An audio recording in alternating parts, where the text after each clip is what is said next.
Hey, bienvenue, bienvenue, bienvenue, chers amis. Je vous attendais. Nous sommes réunis ensemble pour célébrer le nom du Seigneur, le nom de Jésus. La Bible déclare qu'il est doux et agréable pour des frères de demeurer ensemble, car c'est là que le Seigneur déverse ses bénédictions. Alors, bien évidemment, nous étions réunis ensemble physiquement pour célébrer ensemble le nom du Seigneur, et vous n'avez certainement pas eu part à cette réunion physique. C'est pour cela que vous participez à cette réunion virtuelle. Ensemble, nous allons célébrer Dieu. Et ensemble, de grandes choses vont se passer. Mon bien-aimé, j'aimerais que tu t'assoies là où tu te trouves et que tu prennes conscience d'un fait. Tu es en plein culte. Tu es en plein culte. Ne passe pas ton temps à faire différentes choses pendant ces minutes qui vont arriver. Centre-toi sur Jésus. Centre-toi sur ce que le Saint-Esprit dit au travers de la bouche de son serviteur et prépare-toi à t'offrir à Dieu, à te donner en offrande. Mais surtout, prépare-toi à donner l'adoration qui plaît à Dieu. Et donne à Dieu toute forme d'adoration. Donne à Dieu des adorations par des Amen. Donne à Dieu des adorations par des Alléluia. Donne à Dieu ton adoration en levant les mains. Le Seigneur veut voir tes mains être levées. Donne au Seigneur ton adoration en te mettant à genoux, en priant, en parlant à Dieu. Mais surtout, également, donne à Dieu ton adoration au travers de ton argent. Car oui, le Seigneur agrée ton offrande monétaire, le Seigneur agrée ta dîme monétaire. Sache que le moyen par lequel ce message t'est véhiculé est payant. En donnant en culte à Dieu, tu dois donner ton offrande et tu dois donner ta dîme. Pendant ces instants où nous serons ensemble, je veux que tu sois focalisé sur l'ensemble de ces points, mais surtout, sois connecté à ce que te dit et te révèle le Saint-Esprit. Très, très bon culte, très bonne réunion de famille. Donc, deuxième point que nous abordons pour cette deuxième partie de notre exhortation, deuxième point que nous abordons, l'espérance nous dirige vers le choix de la réussite. L'espérance nous dirige vers le choix de la réussite. Mon bien-aimé, mon frère, ma soeur, réussir, c'est un choix. Réussir, c'est un choix. Parce que réussir, ça demande de se donner tous les moyens nécessaires pour réussir. C'est-à-dire que pour réussir, tu dois être capable de dire je crève sur le terrain. Je lâche le terrain, je suis prêt à tout donner. Même si je perds mon souffle sur le terrain, j'ai réussi quand même. On se rappellera de moi comme étant un martyr. J'ai réussi, coûte que coûte. La Bible te parle des martyrs qui étaient ceux qui étaient combattus dans un royaume, combattus parce qu'ils avaient la foi en Christ. Toi, tu vas te dire que tu es combattu juste par tes cousins, tes cousines et tout ça, et tu vas te dire non, j'abandonne la foi. Non, tu dois être martyrisé. La vie avec Dieu, tu dois être martyrisé. Même au sein de tes plus proches, là, même par ceux qui t'ont donné une naissance, tu dois être martyrisé. C'est ça la vie avec Christ. C'est comme cela que l'on réussit. Réussir, c'est un choix. Tu dois réussir, tu dois choisir de réussir, coûte que coûte. Même si tu es cherché, même si on te poignarde dans le dos, on parle de toi en mal, même quand on te voit, tu as l'impression qu'il y a quelqu'un qui doit se cacher pour parler de toi. C'est comme ça que tu dois choisir de réussir. Parce que si tu es simplement dans un environnement tellement favorable, mais en quoi est-ce que ta réussite sera un témoignage? Pourquoi ta réussite soit un témoignage? Tu dois être dans un environnement totalement défavorable. Vérité. Ça doit être totalement défavorable. Tu ne dois pas avoir, de lumière. Là, il y a toutes les lumières, là, toutes les lumières ici. Tu ne dois pas voir ça. Ça doit être totalement noir. Peut-être aussi noir que même nos chaises là. Ou si quelqu'un a un manteau noir. Ça doit être même plus noir. Ça doit être tellement noir. C'est-à-dire que tu essaies de marcher, tu ne sais pas, tu ne vois pas, tu ne vois pas où ça se passe. Oh, mais j'aime bien ce pasteur, pour moi c'est un pasteur, qui dit que Dieu voit même une fourmi noire sur une pierre noire dans le noir. Parce que même quand c'est noir, Dieu va non seulement voir, mais Dieu va te délivrer. Dieu va te libérer. Amen. La Bible dit, le psalmiste du moins dit, du fond de la fosse, j'ai invoqué l'Éternel. Il a entendu mon cri et il est devenu le sujet de mes louanges. Avec Dieu, nous ferons des exploits. Avec Dieu, nous ferons des exploits. Mon frère, ma soeur, la Bible te raconte l'histoire de Josaphat. Ça se passe dans 2 Chroniques chapitre 17. 2 Chroniques chapitre 17. La Bible nous raconte l'histoire de Josaphat. Josaphat, c'est le fils d'Assa. Assa, c'est un homme qui, dans les derniers jours de sa vie, il a opprimé son peuple. Mais Josaphat s'est comporté de manière différente. Josaphat, en fait, a fait un choix différent. En fait, Josaphat a eu un bon comportement alors qu'il est né d'une personne qui avait un mauvais comportement. Josaphat a eu un bon comportement alors qu'il est né d'une personne qui avait un mauvais comportement envers Dieu. C'est extrêmement étrange que Josaphat n'ait pas suivi la ligne directrice, la conduite de son père. C'est extrêmement étrange que Josaphat se soit comporté différemment de la façon dont se comportait son père. Il a choisi une autre voie. C'est extrêmement étrange, mais en fait ce n'est pas étrange. Parce qu'à chaque être humain, Dieu a donné la liberté de choisir. Donc Josaphat a choisi. Si Dieu te dit, je mets devant toi la vie et la mort, choisis la vie. Pourquoi choisirais-tu la mort alors que tu sais que la vie est autre? La vie est autre. 2 Chroniques chapitre 17. Nous allons le lire. J'y vais, 2 Chroniques chapitre 17. Donc, dans la Bible, tu as 1 Samuel, 2 Samuel, 1 roi, 2 rois, 1 Chronique, 2 Chroniques. 2 Chroniques chapitre 17. Et nous lisons à partir du verset 1. Nous allons découvrir ensemble cette petite histoire qui concerne les actions de Josaphat. Son fils Josaphat, je lis à partir du verset 1 dans la version seconde 21, son fils Josaphat, qui est le fils d'Assa, son fils Josaphat devient roi à sa place. Assa va mourir, c'est ce qui est dit à la fin du chapitre précédent. Son fils Josaphat devint roi à sa place. Il se fortifia contre Israël. Il mit des troupes dans toutes les villes fortifiées de Juda. C'était donc le roi de Juda.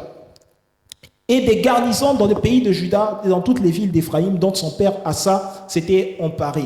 L'Éternel fut avec Josaphat parce qu'il marcha sur la voie que suivait son ancêtre David au début et qu'il ne consulta pas les Baals, donc il ne consulta pas les dieux, les idoles. Donc dans cette histoire, il est question de Dieu et des dieux, donc il est question des idoles et de Dieu, de la réalité de Dieu. Verset 4, c'est en effet au Dieu de son ancêtre qu'il eut recours et suivit ses commandements sans imiter ce que faisait Israël, parce que à ce moment-là, pour refaire juste l'histoire, le royaume d'Israël avait été divisé parce que, du coup, il y avait des actes que David avait commis. Donc, le sceptre de la royauté ne s'était pas éloigné de la famille de David, mais par contre, il y avait eu 10 tribus qui étaient parties d'un côté, et il y avait la tribu de Juda, du moins, qui était partie d'un autre côté. Donc, il y avait le royaume d'Israël, il y avait le royaume de Juda. Donc, à chaque fois, il y avait le roi d'Israël, le roi de Juda. Mais ici, on est dans un contexte où le roi d'Israël s'est emparé également le roi de Juda, plutôt, hein, c'est le roi de Juda, qui a commis une erreur, et il a vu le roi d'Israël qui est venu s'emparer également du royaume de Juda. Mais Assa, donc c'était, à l'issue de ce combat du moins, le sceptre de la royauté concernant Israël et concernant Juda est resté dans la lignée d'Assa, donc en la personne de Josaphat. Et à ce moment-là, il est dit au verset 4, c'est en effet au Dieu de son ancêtre, donc David, qu'il eut recours et suivit ses commandements sans imiter ce que faisait Israël. L'Éternel a fermi la royauté entre les mains de Josaphat. Tout Juda lui payait un tribut et il eut des richesses et de la gloire en abondance. Son cœur s'engagea toujours dans les voies de l'Éternel et il fit encore disparaître de Juda les hauts lieux et les poteaux sacrés. Ça veut dire tout ce qui était effectué pour les idoles, tout ce qui était effectué pour surveiller les idoles. Est-ce que ton cœur peut toujours s'engager dans les voies de Jésus-Christ? Est-ce que ton cœur peut toujours s'engager dans les voies que Jésus-Christ a instituées? Est-ce que ton cœur s'engagera toujours dans les voies que Jésus-Christ a instituées? Dans le verset 7, il est dit, la troisième année de son règne, il chargea ses chefs, les noms de ses chefs sont cités, d'aller enseigner dans les villes de Juda. Il envoya avec eux les Lévites, dont les noms sont cités également, ainsi que les prêtres, dont les noms sont cités également. Ils enseignèrent dans Juda avec le livre de la loi de l'Éternel. Ils parcoururent toutes les villes de Juda et enseignèrent parmi le peuple. Pouvez-vous vous dire qu'un roi décide d'enseigner la loi de Dieu, puisque là c'est la loi de Dieu, la loi d'Israël, pour que chacun médite et agisse selon la voie que la loi en question a conférée. Et ainsi, qu'est-ce qu'il est dit au verset 10, dans 2 Chroniques chapitre 17, verset 10, « La terreur de l'Éternel s'empara de tous les royaumes des pays voisins de Juda, et ils ne firent pas la guerre à Josaphat. » Ils ne firent pas la guerre à Josaphat, de telle manière que des Philistins, ceux qui étaient ennemis d'Israël et ennemis de Juda, apportèrent à Josaphat des cadeaux et un tribut en argent. Même les Arabes lui amenèrent le bétail. Josaphat devint ainsi de plus en plus puissant. Il construisit des forteresses et des villes destinées à servir d'entrepôt en Juda. il fit accomplir beaucoup de travaux dans les villes de Juda. Il avait de vaillants hommes comme soldats à Jérusalem. Voici leur répartition en fonction de leur famille. Donc on cite ensuite la répartition que vous pouvez lire et que dont vous pourrez vous imprégner. Voyez-vous ce qui se passe quand les valeurs de Dieu sont répandues à l'intérieur d'un peuple, sont répandues à l'intérieur d'une nation.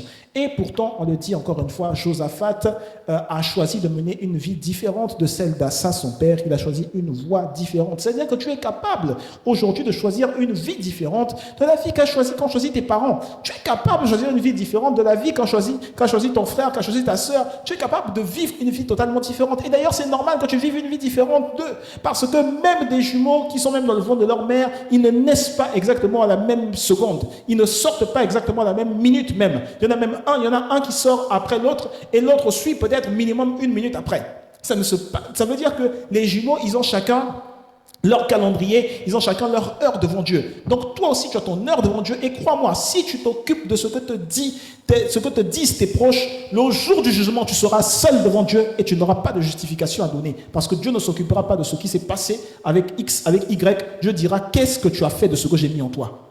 Aujourd'hui, tu as tellement écouté déjà ce qui a été dit. Qu'est-ce que tu vas faire de ce qui a été mis en toi, du dépôt qui a été remis entre tes mains? Dieu t'a donné énormément de choses. Qu'est-ce que tu vas en faire? Parce que parfois, tu peux te dire aujourd'hui, moi, je ne suis peut-être pas même ce qui a été dit là par le prophète, moi, je ne suis peut-être pas assez fort mentalement, je ne suis peut-être pas assez solide, je ne suis peut-être pas assez innovant. Crois-moi, tu sais, parmi les animaux, quand on voit l'éléphant est tellement grand, il est tellement fort, il semble tellement fort que tu vas avoir peur de s'approcher de lui. Quand je dis fort, je parle de la taille.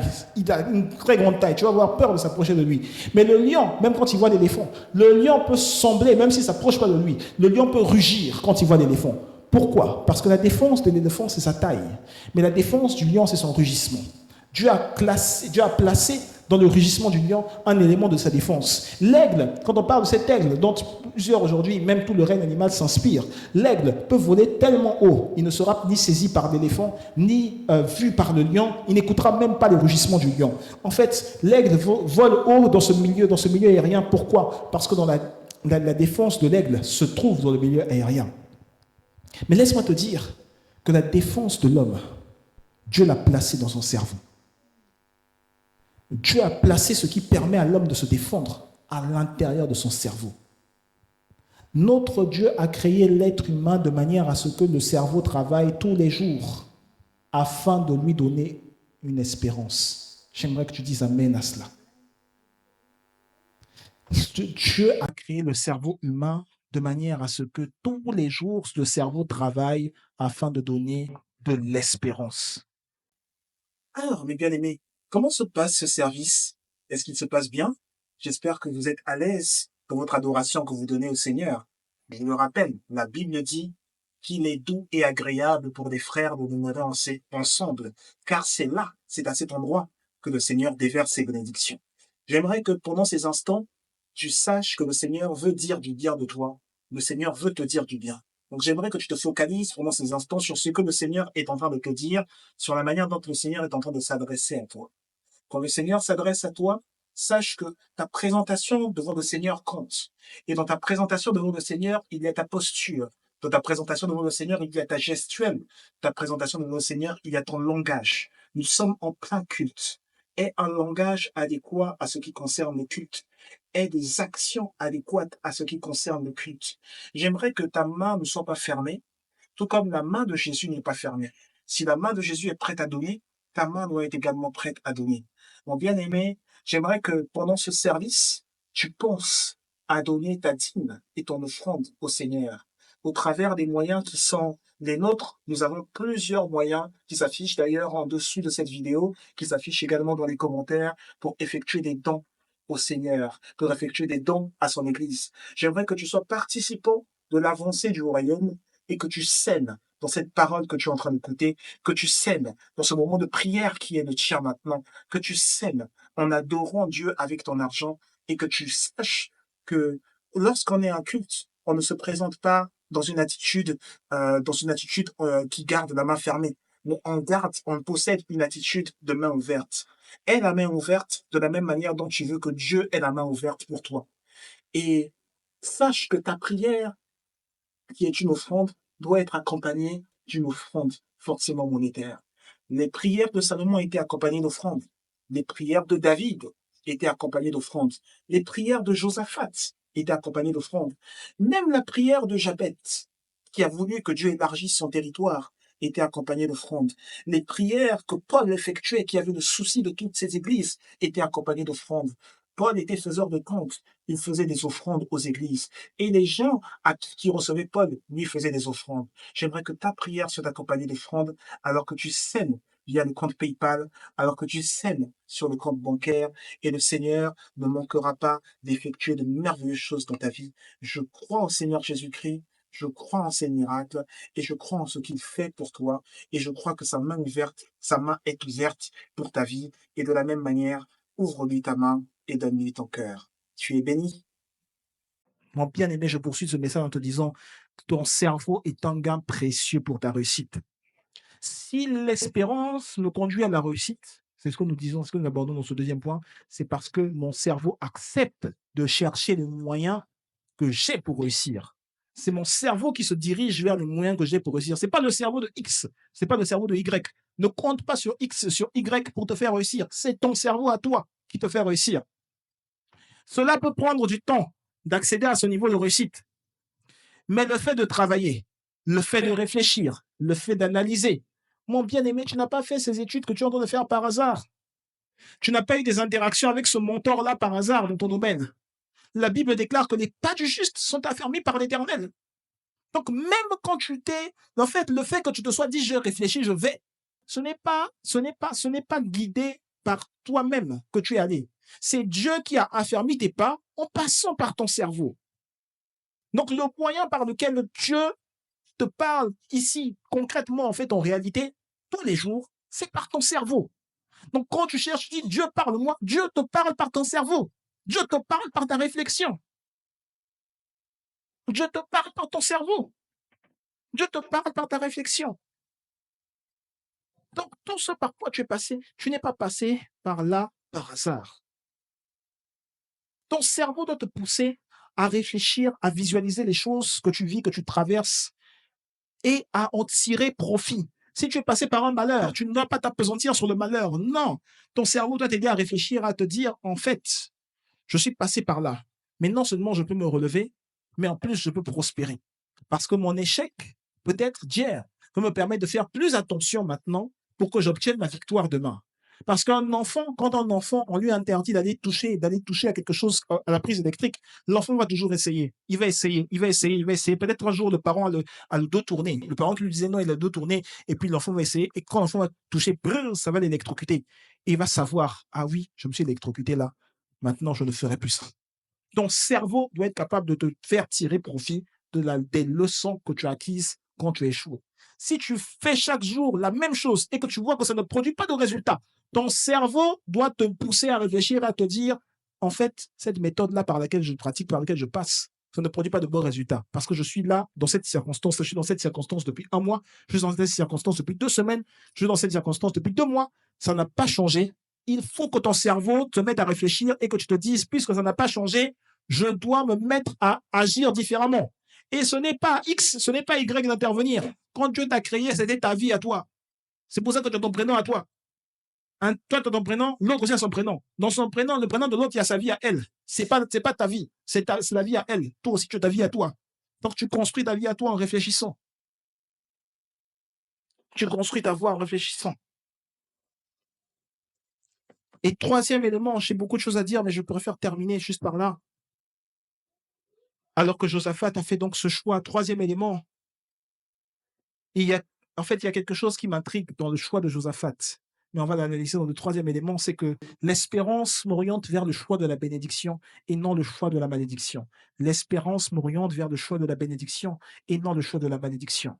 Cette chose qui m'intrigue, c'est que dans 2 Chroniques chapitre 14, les versets 1 à 3, 2 Chroniques chapitre 14, les versets 1 à 3, où nous comptons l'histoire de Josaphat, 2 Chroniques chapitre 14, les versets 1 à 3, il est dit au sujet d'Assa, le père de Josaphat, Asa fit ce qui est bien et droit aux yeux de l'Éternel, son Dieu. Il fit disparaître les autels des dieux étrangers, les hauts lieux, il brisa les statues et abattit les poteaux sacrés. Verset 3. il ordonna à Juda de rechercher l'Éternel, le Dieu de ses ancêtres, et de mettre en pratique la loi et les commandements. C'est comme ça que Asa commence son règne. Asa commence son règne de façon à effectuer de bonnes pratiques devant Dieu. 2 Chroniques chapitre 16, maintenant verset 7. 2 Chroniques chapitre 16, verset 7. Donc je l'ai dit dans la Bible, 1 Samuel, 2 Samuel, 1 roi, 2 rois, 1 Chronique, 2 Chroniques. 2 Chroniques chapitre 16, verset 7. Il est écrit dans 2 Chroniques chapitre 16, verset 7. À cette époque-là, le voyant Hanani alla trouver Asa, roi de Juda, et lui dit, parce que tu t'es appuyé sur le roi de Syrie et que tu ne t'es pas appuyé sur l'Éternel ton Dieu, l'armée du roi de Syrie t'a échappé. Waouh! L'armée du roi de Syrie t'a échappé. Donc tu t'es appuyé sur le roi de Syrie plutôt que sur le roi, plutôt que sur Dieu, sur l'Éternel ton Dieu. Incroyable. À quel moment est-ce que Asa est passé de celui qui s'appuyait sur l'Éternel à celui qui s'appuyait sur le roi de Syrie? Mon bien-aimé, parfois ça se passe en un court instant. Tu sembles ne pas te rendre compte. Les dieux étrangers agissent d'une façon tellement vicieuse. Quand on lit encore l'histoire de Josaphat, même dans la suite, là, dans 2 Chroniques 18, quand on lit l'histoire de Josaphat, on voit qu'à un moment, il va justement aller rencontrer le roi d'Israël. Le roi d'Israël, pardon, va l'inciter, c'est Akab, justement. Akab, roi d'Israël, qui va l'inciter à attaquer des ennemis d'Israël. Et quand Akab l'incite à attaquer des ennemis d'Israël, Josaphat demande à ce qu'il y ait des gens qui prophétisent sur qu'est-ce qui va réellement se passer si on le fait. Josaphat le demande. Et alors que alors que Akab fait venir des gens pour prophétiser, Josaphat se rend compte que les prophètes là, ils ne prophétisent pas selon l'esprit de Dieu, parce qu'ils ne font que leur dire du moins, allez-y, vous allez gagner, allez-y, vous allez gagner, allez-y, vous allez gagner. Josaphat dit, n'y a-t-il donc personne qui prophétise en Israël? Josaphat se rend compte, il entend les choses par la réflexion. Josaphat dit, non, non, non, ça, c'est pas une prophétie de Dieu. Josaphat voulait une réelle prophétie de Dieu. Mais comment même quand il va voir la prophétie de Dieu, en fait, il va quand même aller, séduit par un Dieu étranger, séduit par Akab. Mon bien-aimé, parfois, ça peut se passer en une fraction de seconde.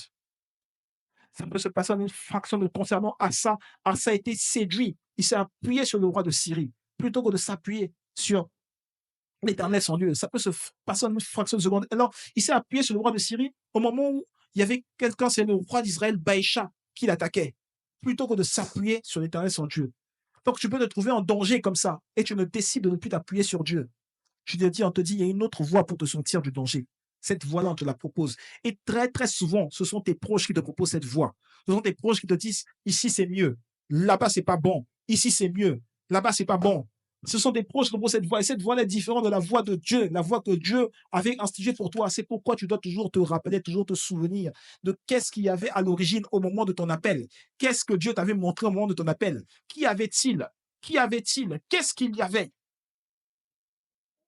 Quelle était la marque de ton appel? Quel était le signe de ton appel? Quel était le symbole de ton appel?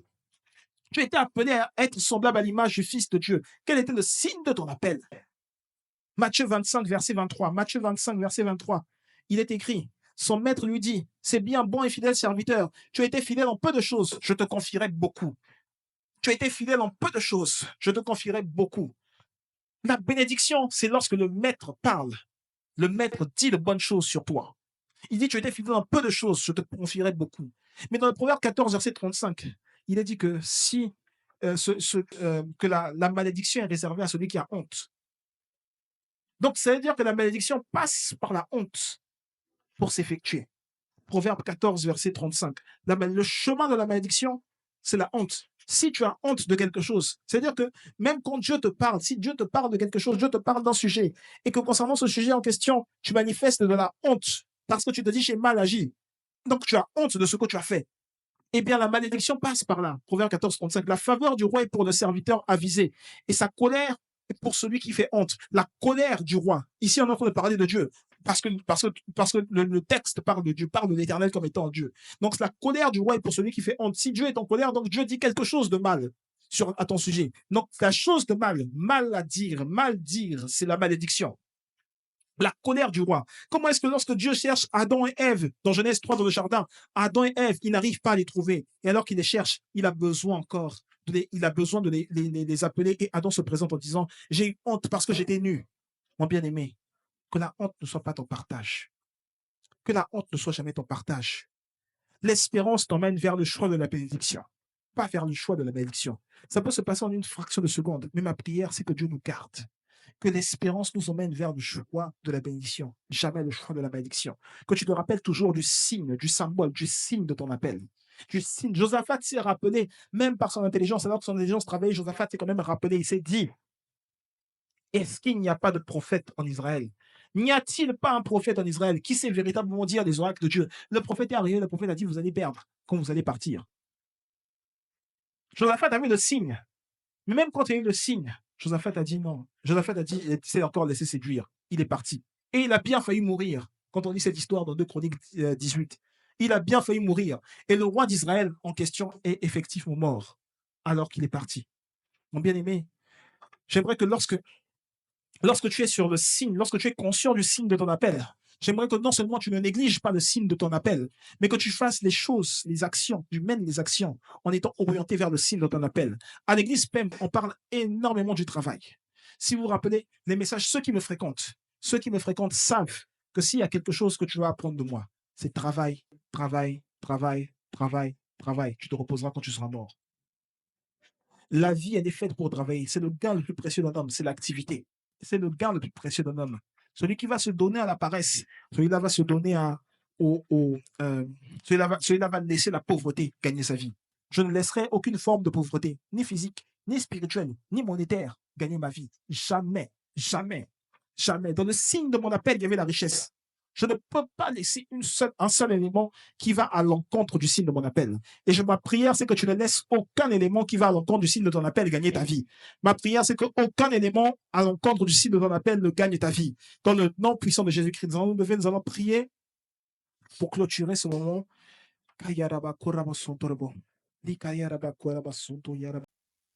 Chers amis, nous sommes arrivés à la fin de notre service. J'espère qu'il aura été très évocateur pour vous. N'oubliez pas les paroles qui ont été semées dans votre cœur, auxquelles vous avez agréé, que vous ruminez chaque jour sur les paroles qui créent la vie. La parole de Dieu crée la vie. Il vous a donné le pouvoir de créer la vie au travers de vos paroles. Et il vous a donné le pouvoir également de créer la vie au travers de vos actions. Parce que Dieu n'a pas fait que parler. Dieu a agi. C'est pour ça que le Saint-Esprit se mouvait au-dessus des eaux dans le livre de Genèse. C'est pour ça que le Christ est venu sur terre et qu'il agissait pour les évangiles. C'est pour ça que le Christ est venu sur terre et qu'il agit encore. Donc, mon bien-aimé, mon frère et ma sœur, j'aimerais que non seulement tu parles, mais j'aimerais que tu agisses surtout.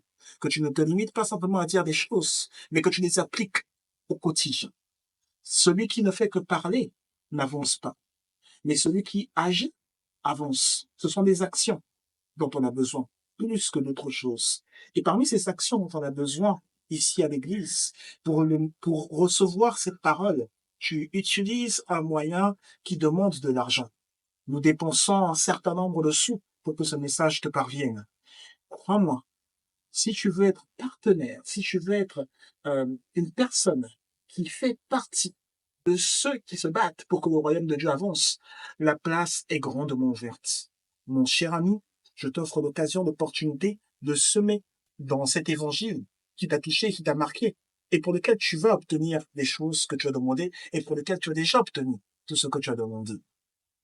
Envoie ton don au travers du lien PayPal ou au travers de la chaîne, du compte PayPal du moins de l'église PEM qui est affiché en dessous de cette vidéo, qui est visible en commentaire. Envoie ton offrande en passant par le compte bancaire de l'église et crois-moi, à partir du moment où tu testes le Dieu de l'église PEM, le Seigneur ne manquera pas de te faire énormément de bien. Nous serons ici chaque semaine pour nos différentes réunions, mais sache que pour que les réunions se tiennent et pour que les réunions parviennent à toi, il faut une participation. Et c'est cela, être membre d'une famille. C'est participer aux différentes tâches. Et ceci est la tâche que Dieu t'a conférée. Ceci est la tâche que Dieu t'a donnée. Une offrande monétaire de ta part pour que le royaume de Dieu avance et pour que l'on sache que l'évangile n'est pas mort, que Dieu n'est pas mort, que Jésus n'est pas mort et qu'il vit en toi. Tu es béni. À très très vite.